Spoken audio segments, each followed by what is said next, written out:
ماہنور اپنی ماں کو لے کر فوراً ہاسپٹل پہنچتی ہے، جہاں ڈاکٹرز انہیں بتاتے ہیں کہ آپ کی موم کو شدید سٹریس ہوا ہے۔ آپ کوشش کریں کہ انہیں اب کسی بھی قسم کی بات نہ بتائیں جس کی وجہ سے ان کی طبیعت خراب ہو۔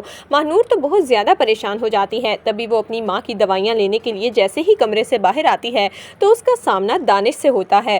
دانش جو کہ اپنے باپ کو ہاسپٹل لے کر آیا تھا، ایک بار پھر سے دلاور اور آسیہ ایک ہی جگہ اکٹھے ہو چکے ہیں۔ ماہنور کو بھی اس بات کا اندازہ ہی نہیں ہے کہ دانش اس کا بھائی ہے۔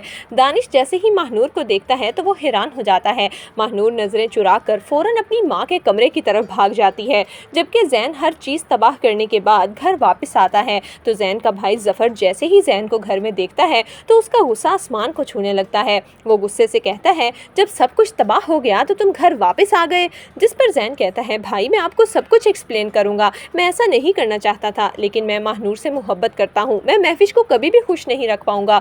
جس پر ظفر غصے سے کہتا ہے کہ اس 2 کوڑی کی لڑکی کی اتنی اہمیت ہو گئی کہ تم اپنے خاندان کی عزت کی پرواہ کیے بغیر شادی سے اٹھ کر چلے گئے۔ جس پر زین غصے سے کہتا ہے کہ بھائی اس سب میں ماہنور کا کوئی قصور نہیں، آپ ماہنور کو کچھ نہیں کہیں گے۔ لیکن ظفر کو تو ماہنور پر بہت زیادہ غصہ ہے اور وہ ماہنور کو بھی غصے سے کہتا ہے کہ وہ لڑکی جو اپنی شادی سے بھاگ کر آئی، اس نے تمہیں بھی وہی کچھ سکھا دیا اور تم بھی اپنی شادی چھوڑ کر بھاگ گئے۔ لیکن میں تمہیں صاف صاف بتا دوں کہ اگر موم کو کچھ ہوا تو میں تمہیں زندہ نہیں چھوڑوں گا اور وہ لڑکی کبھی بھی اس گھر کی بہو نہیں بنے گی۔ جبکہ دوسری طرف مہوش زین کا انکار سن کر پوری طرح سے ٹوٹ چکی ہے۔ وہ کمرے میں آ کر چیزوں کی توڑ پھوڑ کرنا شروع کر دیتی ہے اور وہیں سے کانچ اٹھا کر اپنے ہاتھ کو بھی زخمی کر لیتی ہے۔ مہوش نے زین کی محبت میں خودکشی کر لی۔ دانش اپنے باپ کو لے کر جیسے ہی گھر واپس آتا ہے تو گھر پر ایک اور طوفان اس کا انتظار کر رہا تھا۔ مہوش خون میں لت پت پڑی تھی۔ تبھی منیزہ اور دلاور بھاگتے ہوئے اس کے پاس آتے ہیں اور مہوش کو اس حال میں دیکھ کر دلاور کے پیروں کے نیچے سے تو زمین ہی نکل جاتی ہے۔